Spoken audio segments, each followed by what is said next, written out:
ها هذا تمر وسيم طبعا حباب وسيم امريكا قاعدين يقصوا قاعد ولا حبوب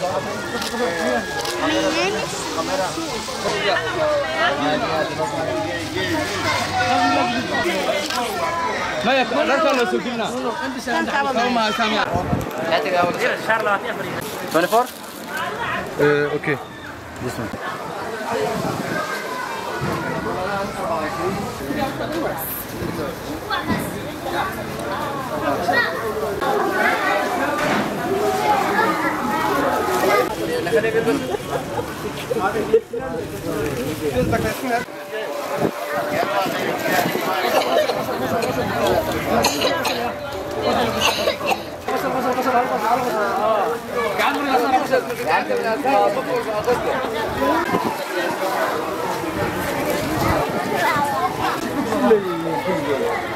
بس خلاص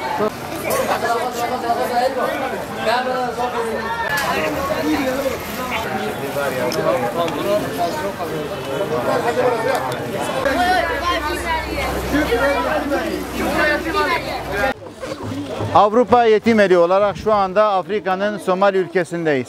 Bizlere yetim giyindirme konusunda bağış yapan tüm bağışlarımıza teşekkür ediyoruz. Allah-u Teala hayırlarını kabul eylesin.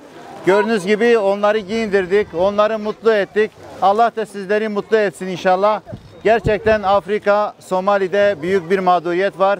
Bu güzel ana hepimiz beraber vesile olduğumuz için Allah'a hamdolsun. Rabbim nice güzel hayırları bizlere nasip eylesin. Afrika, Somali'den selamlar. Esselamu Aleyküm.